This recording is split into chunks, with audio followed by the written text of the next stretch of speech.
इस भूमंडल पर जम्बूद्वीप आदि 7 द्वीप हैं जो एक एक सागर से समावृत हैं और जम्बूद्वीप के 9 खंड हैं और इन्हीं 9 खंडों में से एक का नाम है अजनाब खंड और ये अजनाब खंड ही भारतवर्ष है। और भैया भारतवर्ष ही कर्म भूमि है और ये जितनी भी जो भोग भूमि है, जितनी भी भूमि है और भगवान के जितने भी अवतार हुए सब भारत में अवतार हुए, सब के सब भगवान के अवतार भारतवर्ष में हुए। किसी ने प्रश्न कर दिया, बोले को बात बताइए कि भगवान के जितने भी अवतार हुए सब के सब भारत में ही क्यों हुए, कोई बाहर जाकर के अवतार क्यों नहीं हुए? तब संतों ने कहा भैया ये जो भारतवर्ष है ये भगवान का हृदय कहा जाता है।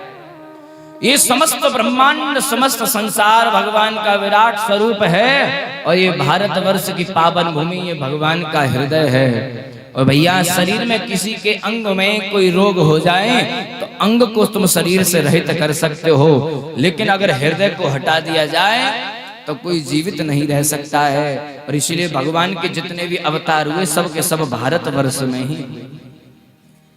धर्म संस्थापनार्थाय संभवामि युगे युगे, भगवान जब जब धर्म की स्थापना करने के लिए आए तो केवल और केवल भारतवर्ष में आए। और देखिए हम सब लोग वास्तव में ही परम सौभाग्यशाली हैं। कितने सौभाग्यशाली हैं कि पहला सौभाग्य तो ये है कि भगवान ने हमें मनुष्य योनि में जन्म दिया। अभी भगवान ने हमें कुकर सूकर बना दिया होता तो किसी नाली में पड़े होते रेंग रहे होते,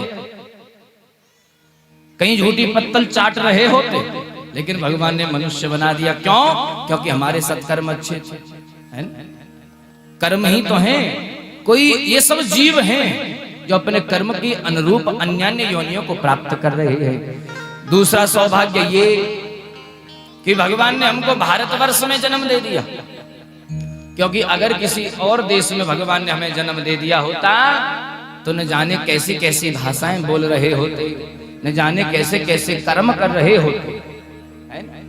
मानो अगर भगवान ने हमको चीन में जन्म दे दिया होता तो वहां के लोगों की महाराज आंखें ऐसी होती है पता ही नहीं चलता सो रहे के जग रहे और चिंग चोंग करके बोलते हैं। और हमारे भारतवर्ष की इतनी सुंदर भाषा है, कोई प्रेम से भी बोले तो मानो कान में अमृत सा रस घुल जाता है। ये भारतवर्ष के सनातन धर्म की मूल भाषा है। और उसके बाद भी सनातन धर्म में जन्म दिया। वैसे तो धर्म तो केवल एक ही है, सनातन वैदिक धर्म। लोगों ने न जाने नए नए मजहब खड़े कर लिए, नई नई समाज खड़ी कर ली, लेकिन सबसे जो उत्तम धर्म है, जो वास्तविकता में जो धर्म है वो केवल सनातन वैदिक धर्म है और कोई धर्म है ही नहीं। उसमें जन्म दिया और किसी धर्म में जन्म दे दिया होता न जाने क्या कर रहे होते। ये सनातन धर्म की सुंदरता है।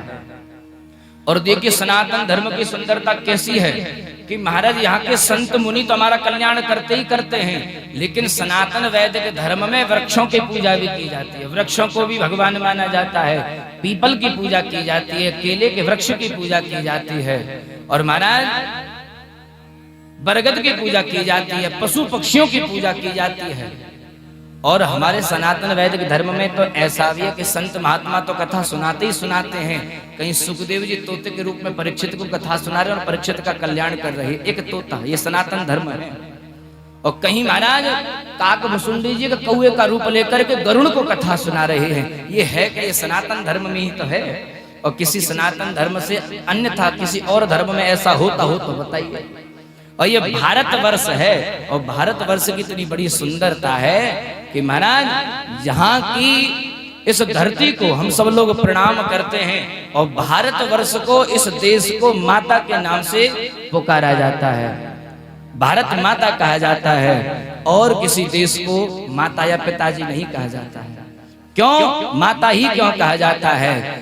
क्योंकि माँ एक ऐसी जननी होती है कि पुत्र भले ही कुपुत्र निकल जाए लेकिन माता कभी कुमाता नहीं हो सकती है।